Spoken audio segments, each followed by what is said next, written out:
All right, so I think we're good to go, guys. So Cool. Jake, Nick, thank you guys for coming and doing this. Kill Safari. Cheers. Cheers. That's right. Let's go. Good to see you, boys. Hell yeah. So yeah, guys, obviously, our story and how we met was like, I think pretty cool, right? We're at Phantom Music Festival, Kansas City. Yep. Backstage, my buddy was playing, and then I think somehow in a half-drunken stoop, I found my way into your guys' trailer. We started talking about musical theory and all this cool stuff. So I think, the first thing I kind of want to dive in on is obviously you guys have known each other for a super long time, right? You've been friends for a while, and we talked a little bit about that there too. So I think I'd like to just start with like how you guys came together and as being friends first and foremost, and then musical collaborators together. And obviously there's a lot of history with that, but I'd like to kind of start there and just like where the journey of you guys meeting came together. I can answer this one because I reached out to him. Yeah, I was gonna say this. So like he was on my radar before I was on his radar, and it was like him and a couple of guys that were all at the time living in Atlanta, right? It was like Nick, AJ, who we also work with still with Kill Safari. Yeah. And like I'll let him flesh that out a little bit, but basically him, AJ, and this guy Mike were part of a group called Evil Intent. They still do stuff together, but they were like doing lots of stuff at that time. And I was like sending shit that I was working on to people, and I sent it to Nick, and he was one of the only people that responded to me at all. So I was like, taking some feedback notes and stuff like that. And then eventually, from getting to know all these guys and them giving me feedback, they signed my first record to their label, to Evil Intent Recordings. Yeah. And this was probably like 2005, maybe? I think, yeah. Something like that. Three or four is what So I like 20 said. years ago. Yeah. And like, Over. I lived in Rochester, New York at the time. And like, that was crazy that just, when it's not a tiny city, but it's like a mid-sized city in the Northeast. Biggest cities for us were like New York City, Toronto, Detroit, Chicago. Like those were the closest kind of cultural hubs. So to be sending music to someone in Atlanta and then being like, yo, you're like doing cool shit. And I was like, damn, it changed my life for real. And through that portal, I met most of the people that a lot of them are still my friends, to be honest. But also, it was like a small scene because we were doing drum and bass. Yeah. So it was like you mentioned living in a small city, but like to me, like the whole, like all of the United States drum and bass in the year 2000 and 2005 was very small. So, I mean, to me... But I hit him up on AIM. Like, I got his AIM handle. Yeah. All right, so we have to know what your AIM handle was then. Do you remember? Mine was DJ Nick. Okay. Yeah, with a K. K-N-I-C-K. Yeah, I don't even remember what mine was. Probably just like... It was Jake 1. Probably just Jake 1, yeah. Because he used to go by E1. When he hit me up, that was what he went by, was E1. Something like that, yeah. Yeah. It was so long ago, but... Yeah. Yeah, just, I think what's most important is like the mode of communication was like AIM. But to just like elaborate a little bit more, once we got to a point where we wanted to start releasing his music. Like we released an EP of his, but in the process of all that, he came to visit Atlanta and hang out. Yeah, and we like booked you guys to come play in Rochester. Yeah, that's right. That was the other thing is that that's right. At the time, I was making tunes, but before that, I was like throwing shows like locally. Okay. With my friends. Yeah, and through that, we started hanging out. And obviously working on music, when I would go up there, he would come down to Atlanta, but like we would just hang out. And like we became actual friends outside of the music from just like kind of just being degenerates in our, early 20s. So now, and that's interesting too. So now I think we were talking before just about like the Ludacris thing, right? Yeah. So I want to kind of hear that piece of it, but also like you guys obviously have both had very successful solo gigs as well too, in lanes that you've been in. But you've been collaborating, or at least communicating and all of that since, like you said, the early 2000s. Yep. So what is that Ludacris piece like? And like, talk a little bit about how you guys have been. Start that one. I mean, you've been able to maintain your individuality, but also your Kill Safari now is obviously the momentum is building. So like I'm trying to think of this on a timeline, but it's funny because that's actually what he's in town now to do. Like we're working on Ludacris, we're not working on Kill Safari for this whole weekend, which is the most fun thing to do ever. Like the most fun I've ever had working on music was as Ludacris. But anyway, the story of how we got there. We were doing drum and bass for a while. I moved out to LA like 2006 or so, and electro mashup culture, just like Blog House, that whole era kind of just like emerged when I was out in LA. So naturally, I think you started Kill the Noise right around then. I ended up moving to LA too. But we started Ludacris before you moved to LA. Actually, you know, I think we might have started Ludacris before I left Atlanta. I feel like I remember. Yeah, it was for sure. Because we came up with the idea of the name. That's right. In that one apartment that I lived on. Yeah, I remember it with that dude Ghetto. Remember his name was Ghetto? Yeah. Anyway, Ludacris started as just like literally fucking around in the living room like this. Like I was just sitting there at the table, I think. And we did, I think I sent you basically the very beginning of the Bangfest mixtape. Which was, it was just like 3 minutes of just nonsense, and then he was like, the original "Oh name shit!" of the project was gonna be called the Axel Foley. Yeah. Had the fucking it started with the Beverly Hills theme song. Yeah, so it started out that, and I think I'd just done like 3 or 4 minutes of something, just fucking around, and I sent it to him, and he was just like all into it, and I was like, I don't know who said what, but we just decided this needs to be a thing. I feel like even even the way that you're answering the question embodies the answer to what you're asking, which is like the entire time him and I have been working, it's just been a run-on tangent. Yeah. Where it's like we'll start working on start working on like a drum and bass thing, and then it's like, you know what'd be funny is if we did this, and it's like yeah, you know what'd be funny is if we did this, and be like, you know what'd be funny is if we did this, and then next thing you know, it's like maybe this is like its own thing, and like maybe it's not connected to this anymore, so then it becomes this thing, and then it's like as that thing goes, it like somehow ends up going in this direction. And then, like you're saying, when we lived out in LA too, there was like 2007 Blog House thing that popped off, and then that went up for a while, and then that morphed into like dubstep and all that kind of thing and trap. And it's like that took us in different directions because you moved out here at that point, and then you had already started doing Bro Safari. I moved out here right after I started Bro Safari, yeah. And then it blew up when he was out of LA. Yeah. And then I was still in LA, and that's when I met like Skrillex, and you know, and then it was like we were making electro, but we were also, because Kill the Noise was an electro project, but we were all making electro, and then, you know, I was starting to hear more dubstep shit that I liked. And then I think even if you go back and listen to like the Skrillex like Scary Monsters project, it was like electro and dubstep. So it was like that era was like us. Like, it wasn't just us. It was like everybody playing around with lots of different genres of music. It just so happened that you went the trap, Moombahton direction, and that had a huge moment. And then my situation went from doing electro to more kind of like dubstep and electro. Yeah. And that kind of had a moment. We always like remained in the same circle though. Like always, like obviously within like close friends. Well, yeah, you end up remixing a Kill the Noise tune with that's Ed. what I'm saying. Yeah, like we would wind up playing more and more the same shows, same festivals, and you know. Still very collaborative, and still, even though we were doing like our own projects, we were still like, I kind of feel like doing the same shit. It was being like, how does this stuff, like imagine you just have all these ideas and you're just like dumping them out on the table all the time and being like, how do they fit together? And like, you know, as much as things change, you still can find, that's exactly what we're doing now. Like we're like looking at this new Ludacris record, and it's crazy thinking about what references we're gonna like choose from different eras of music, right? Yeah. And how they fit together. And it's like, again, same shit, different toilet. It's like still trying to make funny connections with things, and like sometimes they're funny, but sometimes they're fucking like, why didn't anybody think of this, you know?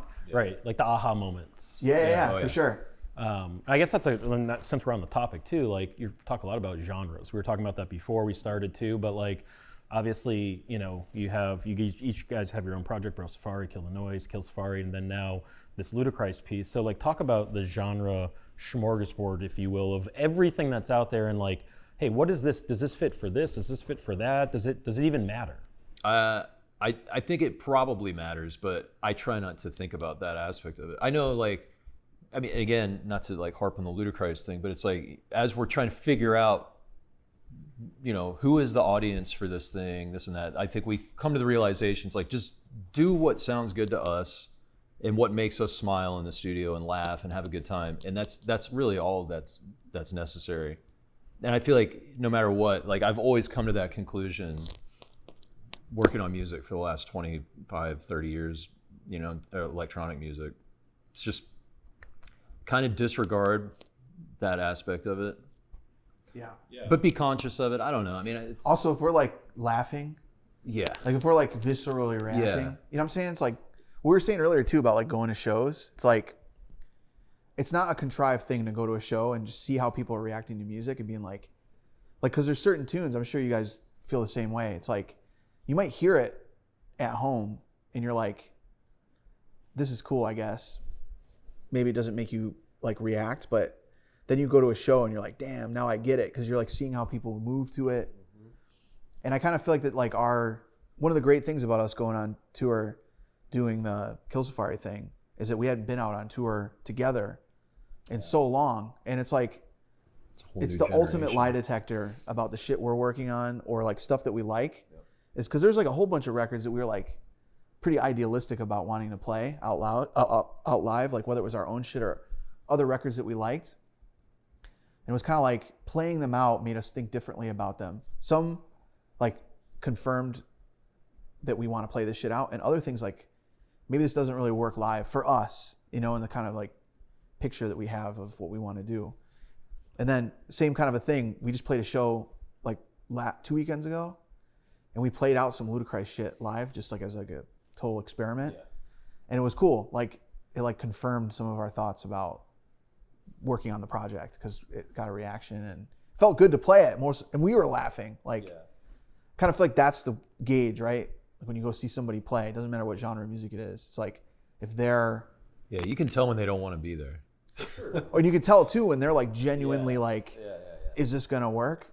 Like I think that Coachella, actually what you're saying about the Justin Bieber thing, like there's people that panned that performance, and then there's other people that celebrated it as being a very real, authentic kind of performance, And same thing with like Subtronics. Like to me, that felt like I've seen that happen before with Skrillex, like firsthand.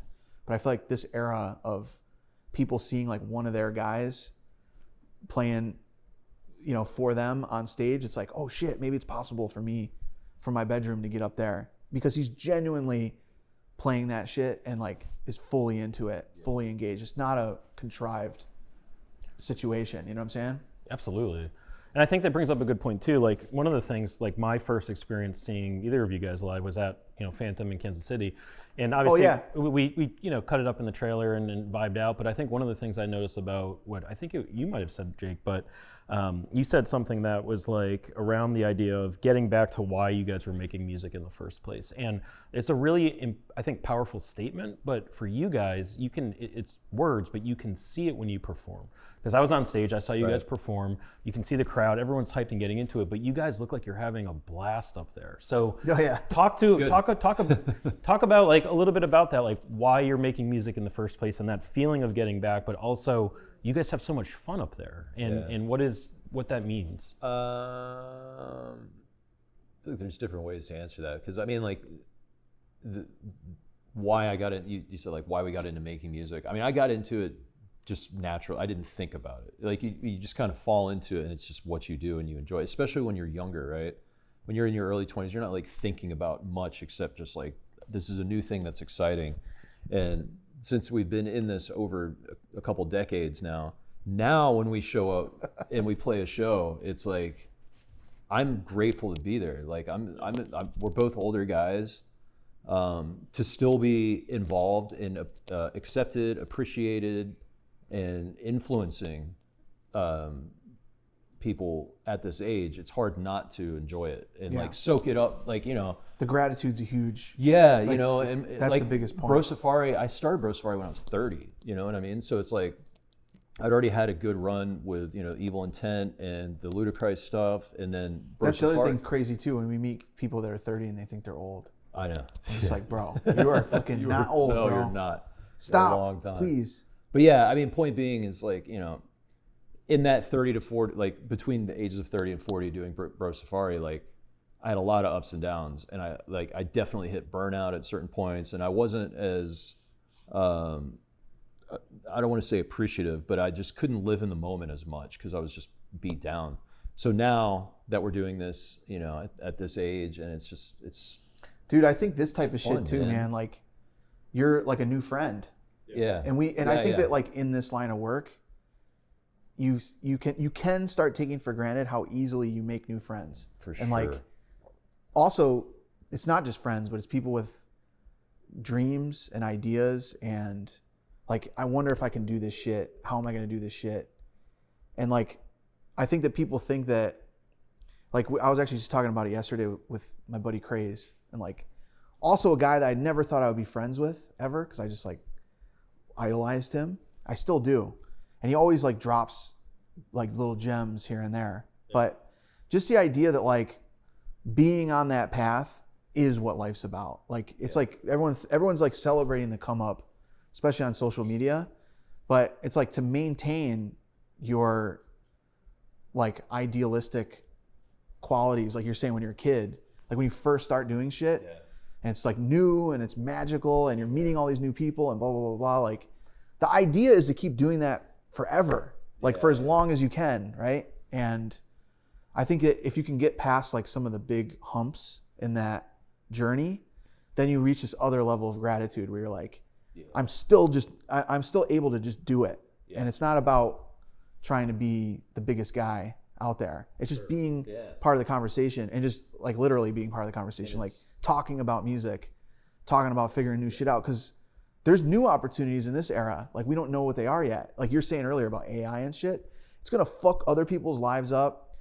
But it's also gonna create new opportunities, not just for people that are fucking with AI, but for people that are trying to write, like, you know, literally write articles, like write music, write, like actually have singular visions and ideas. And I think that that'll become, it's going to become important again, you know, like even more, because everyone's going to be fucking slopping it up everywhere. It's just all going to be slop. You know what I'm saying? For sure, dude. And like you bring up like great points too, like for the writing piece, like, you know, obviously, and like, we talked about it before too. We started like, I think people connect with the nostalgic pieces, but they also connect with the personality. Like, they go to a show, maybe they haven't seen you guys before, whatever it is, but they see how much fun you're having up there. They're having fun. They're like, oh, these guys are awesome. Like, unks are going, right? They're going wild, whatever. Like, right? We're trying to get away from that too now. Yeah. But like, all right, everyone knows we're unks, so I mean, do we have to keep saying it? Because now I see people that are not unks. Yeah. They're like 30. I'm like, bro, you're not a fucking unk yet. You're like big bro territory. Right. Like, we are unks, but we don't want to talk about it anymore. Yeah. Like, it's self-evident. I got news for you, dude. I think I saw a new chart, and I'm pretty sure we're OGs now. Oh, fuck. Hey, I only said it because it was in the Kill Safari Instagram. I know. I'm joking. Yeah. But no, I think for like on a similar note though. Cheers to all the OGs and unks out there. On a similar note to the AI conversation, like, it brings up an interesting point too around maybe talking about your guys' like process creating music, and like, you know, some people probably do use AI, some people like you guys I'm sure don't, right? So what are your thoughts on where things could go? But also, like, I think it would be interesting to hear how your creative process works, from like ideas to concepts to putting it together, where you feel most inspired. You were saying some shit about it earlier, actually. What was I saying? Because you're like, I think the thing that's fucked up is that we have ideas for like AI. Like, wouldn't it be crazy if AI could do this? Yeah. But then at the same time, we're like, it would cheapen it. Yeah. It would cheapen it, and then it would also like make what we do defunct, right? Right. To some degree. But he had a good idea earlier. I forget what it was. No, because we were working on a mashup. So I was like, it'd be great if I could just type in like, you know, give me 30 songs that'll mash up with this, right? And then it's just like, here you go. And it's like, you know, connected to some database. And that is a good idea, but I hope nobody ever does it. Because for the reason we just said, you know, it will cheapen the entire process. It's like the most fun is when we find two things that actually work together. And it creates a moment, like a memorable moment. Yes. Well, you start thinking about, like, that's the thing I always wonder in the AI discourse, is it's like, because, you know, the end of the day, it's like, you gotta, what is it? Like, you have to know your enemy, right? So, you know, full disclosure, like, we fuck around with AI, right? And fuck around with ChatGPT and all those kinds of things. See what it can do. But I still think that like the thing that makes making music important is this idea of like, you know, you're going, like I was saying earlier, you go out to shows, you see how people react to music. It's like discovery. And then you come back home and you start it. playing, Yeah. you know, like I said, playing with the puzzle pieces, and you're like, yo, imagine if people heard this, you know? And then you go and you test it out, and it may or may not work, right? And like, but there's something about this iteration process of trying things and seeing things and playing around with all these things. And like, I don't know, I think that maybe it robs some people of that process because they're just like, It's a shortcut, man. I'm just going to iterate endlessly using prompts on ideas and just put them out there, and then, I don't know, algorithmically sort them. And then it's like, who's the audience for that even? Like, I don't know. I think it just turns into like almost kind of like masturbating, like in front of like the mirror, you know what I'm saying? Where you're like, you're just kind of like, I don't even know if these people, I don't even know if these are people commenting. It could be bots, right? And they're just like, it's like, hey guys, look at what I did. And they're like, yeah, great job, man. And it's like, but did anybody care? Like, do you care? Who cares? Nobody cares. I mean, again, I think like to boil that down is just like the fun of music and making music is like the journey, and the journey involves a lot of like I said a minute ago, discovery. Yes. And like the fun is in that discovery. And the wager. And so it's like when you're using AI, there's no moment of discovery. You just get like, you know, you type in your thing, you get it, and you go, oh, okay. You didn't have anything to do with it, really. But like when you can curate what you like. Yeah, you can when we find two songs that work together in a mashup that's hilarious and makes us laugh, like we discovered that together. It but was we're like, also doing other things too, though. Yeah. Like, and also even things that we were saying before. Like we were like one of the rules for Ludacris is the only way we're going to use EDM, like current EDM, is only ironically. Like never in a sincere way. Like it's like always just to like kind of make a joke, almost like. Wouldn't it be funny to go into that for a second? Maybe. Like we were doing like the Sandstorm thing, like with mashed up with Metallica. Yeah. And it's kind of like, in that instance, it's like, we can lean into EDM a little bit just because it's so absurd. It's got like James Hetfield screaming it's called Enter Sandstorm. It's like I've heard that. Yeah, it's him like singing. You guys played it live a couple times? Yeah, and it goes off, but it's like James Hetfield doing the manly over during Sandstorm. Yeah. Over, like that's ridiculous. And it's like, are you guys serious? It's like, I don't know. I actually don't know. Like, you know what I'm saying? Because there's shit that we worked on for endless hours, and people just are kind of like, this is cool. But you play that, and it's like, like Levity's playing it at fucking Coachella and shit like that. Don't quote me on that, but I've seen them play it at like big festivals, and it's like, we made that as a joke. Will you guys please play our other shit too? I don't know if they're listening, but it goes off, right? And it's almost like, I don't know, trying to make some rules around, like, I guess to get back to the AI question is like, would AI say all that? And like, would there be that much to discuss around the output of what you're making using AI, you know? So I don't think so. Yeah. Maybe, I don't know. Someone prove me wrong, right? I feel like there was another part of the question though, and that you were asking about like our actual process. Yeah, so like the AI piece is big, but also like for you guys, like obviously you have different projects going on. You have your solo gigs, but you have Ludacris, you have Kill Safari. So like, how does that process, I guess for you both, like coming together, what does that look like? Luckily, I feel like we don't really have to, there's a lot that goes unsaid. Like when, I can tell when Jake is in like kill the noise mode, and I'm just like, obviously I'm not gonna interject, be like, we need to do this, we should be doing this and this, because like, we have to give each other room to breathe and live our lives out. And Kill Safari is something we take seriously, but most importantly, we want to have fun with it. And when it's not fun, we kind of agreed, like, at that point, it's not to work on Ludacris. Yeah, start working on Ludacris. But that being said, I mean, I feel like we just have kind of moments where like, all right, we got a show coming up, like, or hey, we need to do an EP. Like we have some loose goal, and then we just start throwing ideas back and forth. Yeah, like Bass Canyon. It's like, we should have a brand new set for that. We'll have something. Yeah. We got some new tunes we're working on and shit like that. Yeah, exactly. Like it's. There's not like, we don't sit there and like plot anything out. It's just very much like, hey, like I'll send Jake an idea or something, and he'll be like, I actually like this one, like underground gangster shit on the new EP. Yeah. That was an older song that I'd started like pandemic era, just a heavy dubstep thing. And I actually thought it was terrible. But I sent it to him anyway with another one that I thought was better, but he liked the other one. He was like, there's something here. And then he took it and he fucking flipped it, and all of a sudden that was a thing. So that's kind of seems like that's the process. Normally. Also, a big part too is that we really, with that EP, like kind of honed the identity of Kill Safari, which makes it a lot easier to like work on different things. You know what I'm saying? Because it's like now Kill the Noise kind of has its own zone. Kill Safari has its own zone, and then he's working on all kinds of other projects too. It's like, it gets really confusing when there's a lot of overlap, because then you're like, am I working on a Kill Safari thing? Like, or am I working on a Kill the Noise thing? Sure. I don't know. And it also makes it hard for everybody else too, like agent, and because they're all just kind of like, you know, what are we like focusing on here? You know, it's like, we focus on this, we focus on everything. Like, so trying to, and also fans too. Like, I kind of feel like there's certain people that have a much more open interpretation of like dance music and genre. But I think especially now, people are very much like, they think about like who the artist is and what they do, and like genre wise, what do they do? And it isn't until you like kind of become like one of the big couple of people are talking about, you can just do whatever the fuck you want. Right. It kind of feels like, what do you do? You know? So what's your identity? What is your brand?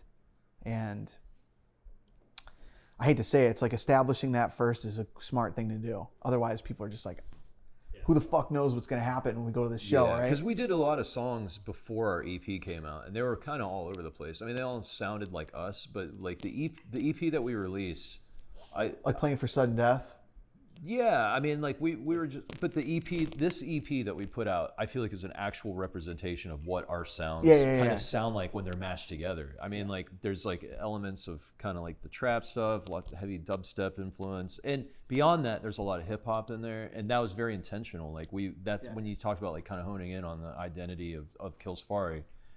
That's it, but that's not like a new thing. Like we've always been into that. If you listen to old E1 or Evil Intent or Ludacris or whatever, it's always had this kind of like grimy hip hop element, and it made sense. Like that was like the missing link when we finally got this EP together, because we had a couple songs, some of them didn't make the final cut, and the ones that did, now when we listen, like last week, he's like, have you listened to the EP like all the way through? And it's like, yeah, like it sounds like a coherent body of work, but that we did each one song at a time is the thing. Like we weren't like, all right, like how are we going to piece this together? We just made like however many songs we made at the time, like 6 or 7, and then picked, I think 5. Is there 5 or 6? Yeah, picked 5. And they just naturally fit together, which is a testament, I think, to like, you know, our sound that we've developed and not overthinking and playing out it. And like being like ever so deliberately pivoting closer and closer to where we're supposed to be going. It's like, I say not overthinking, but it's like it's more like just a conscious effort to like keep your eye on the overall, like not brand, but the overall feel and sound of what our project is, and dismissing shit that doesn't like fit in that mold. Yeah. No, that's great. Yeah, and I think the interesting thing too that you guys both talked about a little bit was like there are so many different projects you're working on, but for the fans, like it's like you said, maybe it's confusing, maybe not, but for you guys, I have to imagine that it keeps things fresh, it keeps you sharp, but it also is like it keeps the wheels turning for you as well too. Would you say that's part of it? Absolutely. I mean, touring itself and playing shows really keeps the wheels turning. Like anytime we come home from a weekend of playing shows, like I mean, it's kind of like what you were talking about earlier, like the fact that like the act of touring and meeting like new people in general, but also younger people, it just kind of keeps things interesting. Well, you're a testament, right? Like we like, it's like we turn up to the gig, hey, maybe have a couple cocktails, but we're already talking about music. Right. Like that's all we're doing is we're like talking about music, and also like talking about social media and like trying to understand it. And it was great. I think you were in there when we were talking to Effin too. Yep. And it's like, just kind of like, it's like you're camera A, I'm camera B, he's camera C, Effin's camera D. And there was even another media guy in there. Joey was in there. Yep. There's a couple people in there, and Jesse, like friend zone, my buddy was in there. yeah, and we yeah, and like it's like we were like someone would be talking about something, and then like they would be like, "This is what I see," and it's almost like Swiss cheese. You like start layering everybody's perspective, and then you start to see like certain things that are like true, right? It's like we can kind of agree on certain things. It just so happens we probably agree on a lot of things actually, but it's actually really exciting when you are in a situation where people aren't agreeing on things as well, which we've been in those situations as well. And like, I think also like us getting the opportunity to tour with guys like Sudden Death, it's like his lineup is so eclectic. It's like he had, actually the guys that we like really liked hanging around was Bejalvin, and they were doing like, I mean, I don't even know, you just have to see him play, but it's like, filtering what's going on in the scene through such dramatically different lenses. Like Nick and I have been in the scene for fucking, like he was saying, like 30 years, like more or less as fans first, and then writing music for the last 20 something.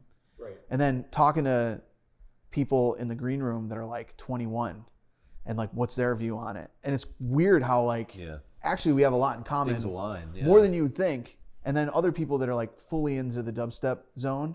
Sure. That we like actually you'd maybe think we'd have a lot in common, but we don't. Like there's not a lot of things that we have that are in common, you know? Yeah, no, for sure. And I think some of like you brought up like Sudden Death, but like the Chaos remix that you guys did, right? Yeah. Like and just some of the tracks that I think and we've known Lee for a long time too.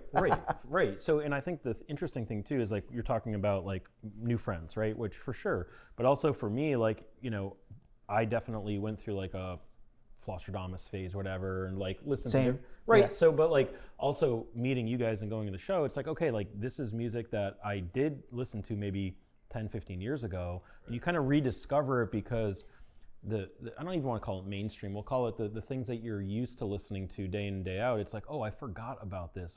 This brings up the nostalgic feelings, and it is something that I enjoy. So I feel like for you guys, like, I think you said before too, before we started, like you'll go to shows and you'll go in the crowd and you'll see what that energy is like and try to experience that. And for sure. Maybe talk like why that's still important when you guys are touring and stuff. Go ahead.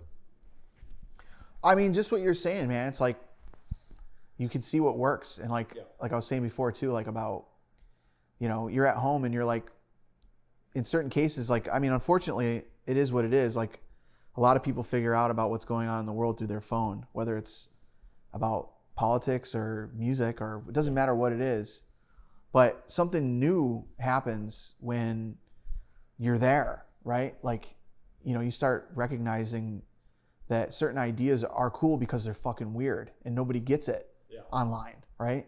And like, I think that I mean, what I'm hoping for, honestly, is that there's like a pendulum swing back that direction where it's like, it's actually pretty lame to like book acts based on their TikTok numbers. You know what I'm saying? For sure. And because it used to be like that. Right. Like people would be like, you know, but is it cracking in the clubs? It's weird because now it's like it's like hard to tell where the horse is and where the cart is these days, right? Yeah. It's like, something is big online. I mean, that's like, I don't know if you saw the big article that's been going around about the band Geese.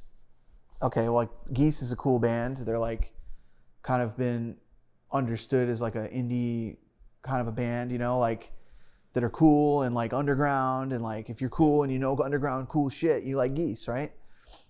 But there's this like expose article that was floating around that was basically saying that like there's a PR company that like paid basically to create like bot accounts and like fake accounts to like interact around their content and create content that was like kind of fake, that blew them up, right?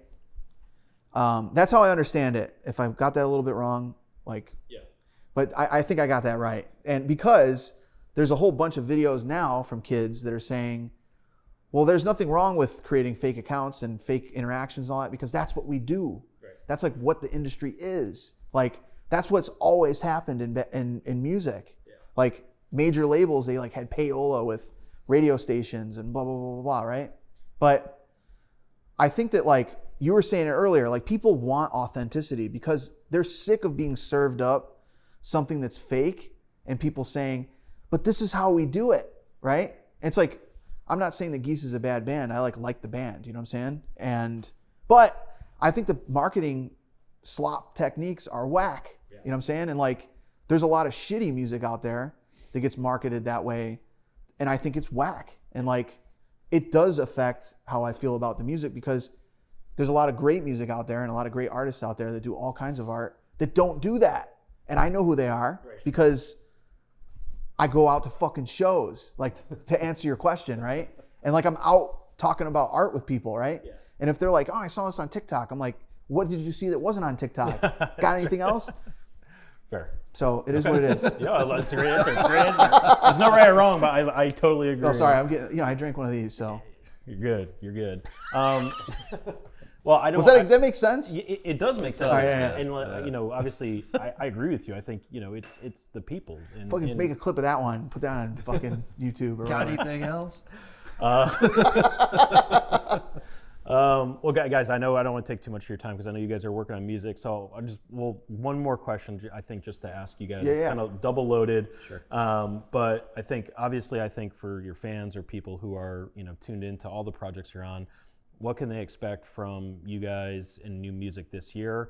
And the second part of that question, which is a more, we'll call it broader question, is never like to look back, but looking forward, like if you could put yourself 10 years from now, what are you guys doing? What are you working on? What does good look like? What does fun look like 10 years from now? And what can people expect this year from both you guys?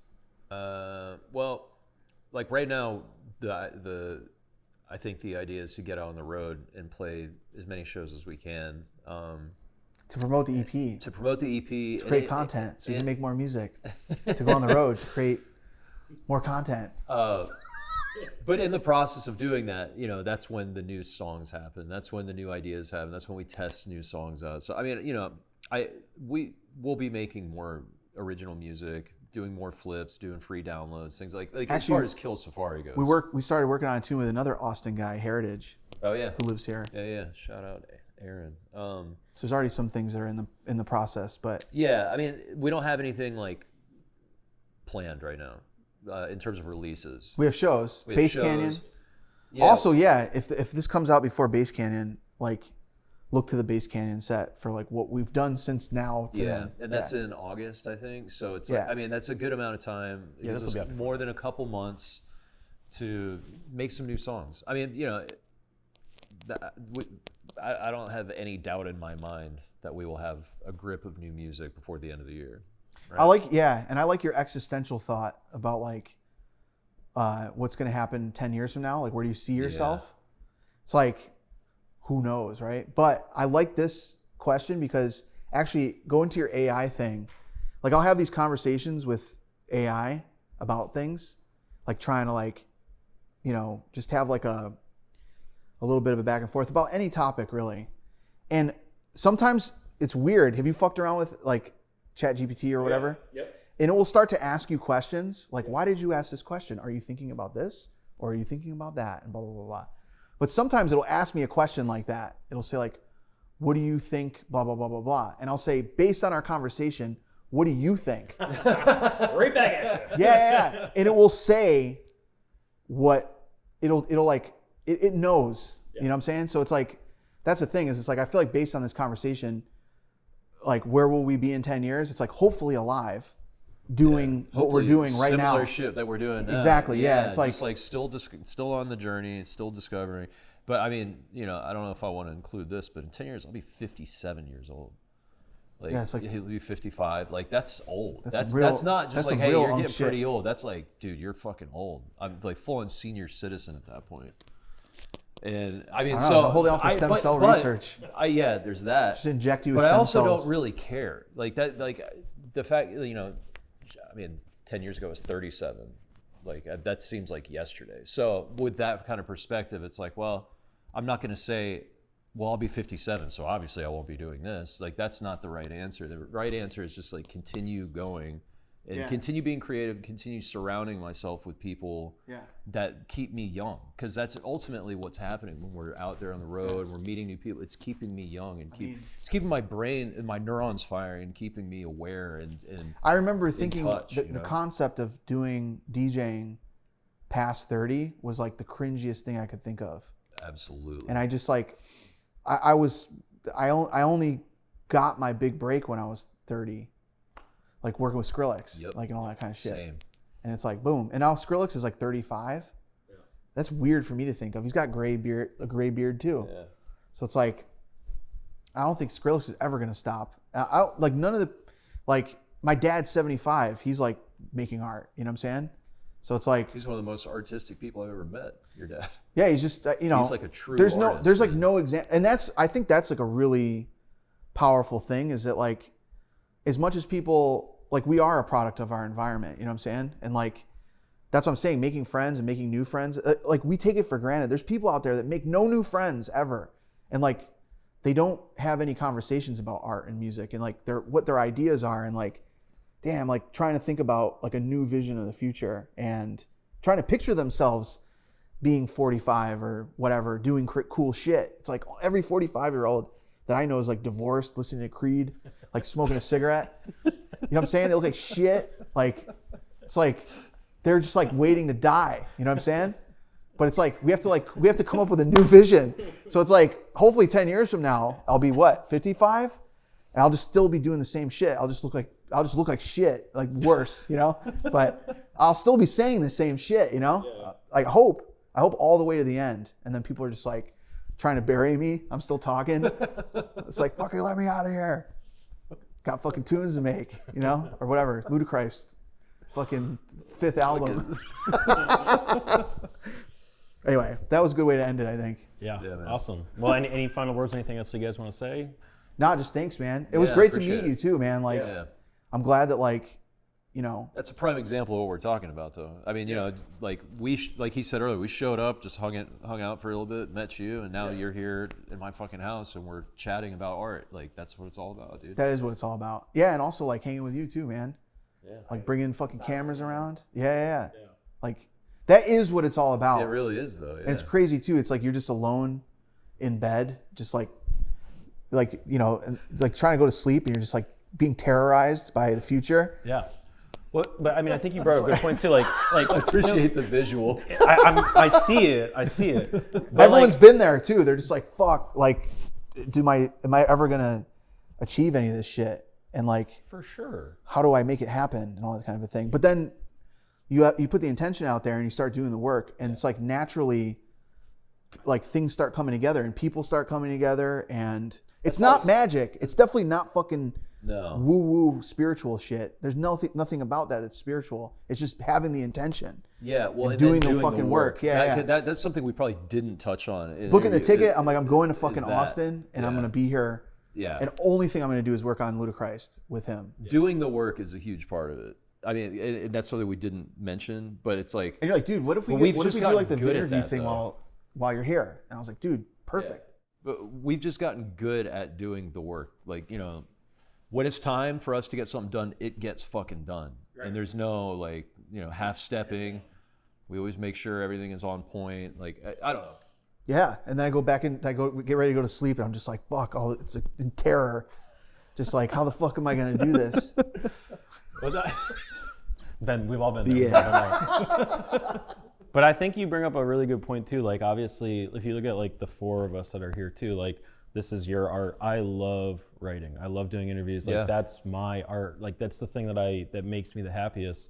Greg, like, this is his space. Yeah. So like, even just at the very least, creating an area where it's like, hey, we all met, we knew that's people. That's what I meant. And then that's what I meant. Like, we're all like, this isn't. I don't view this as just like us just explaining like our perspective. It's like it's a group effort. Anytime anything, like, you guys are every bit as creative as we are in what we do. It's like, I mean, you know, also writing, film. All that. I was gonna say that, like, it's all connected. One of my favorite artists is David Lynch, and it's like, he started off as a fucking painter.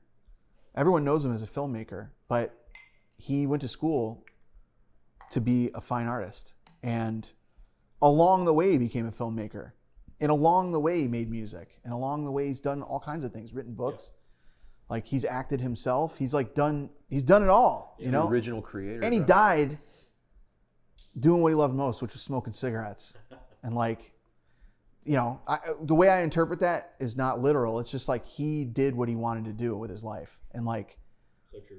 Just followed his intuition about what, you know, felt good and like what felt natural. And he didn't regret any of it. And he didn't regret any of it is the most important part. Yeah. And that isn't, you know, I feel like the smoking the cigarette thing is a symbolic, like kind of aspect of his career. You know what I'm saying? He just did it. And even when he was dying from smoking, he was just like, it was the wager. You know what I'm saying? Like I really enjoyed smoking because it was part of my life. Like, you know, and when he started smoking, it wasn't like a common thing that people knew you're going to die from it.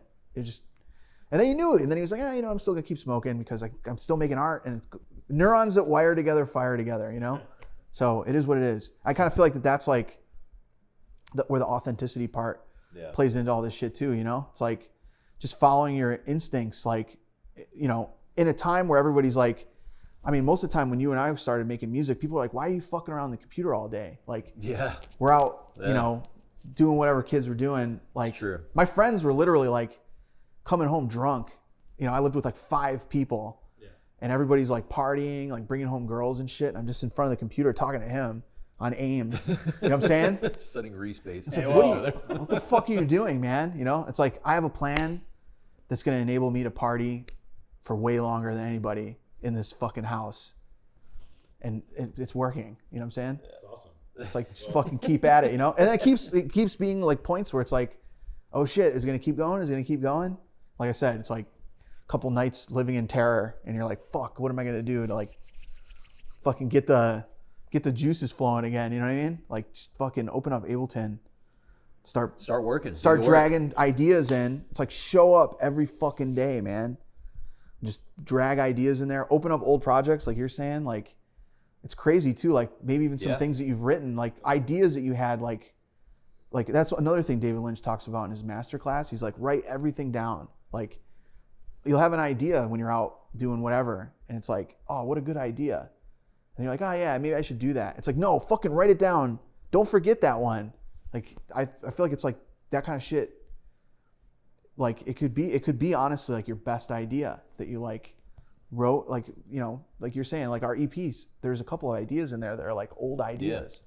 Same thing with me too. Like, you know, some of my biggest tunes are like old ideas that like I wrote down and I couldn't figure them out. I got stuck. The newest record I put out with Fulks Pavilion and Feed Me, we've been working on that tune since pre-pandemic, and like eventually one of us opened it back up and we're like, you know what this needs? Different tempo.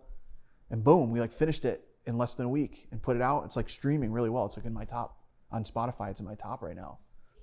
So anyway, whatever, we can keep going, but I'm sure that there's some substance there somewhere. It's got to be something. Yeah.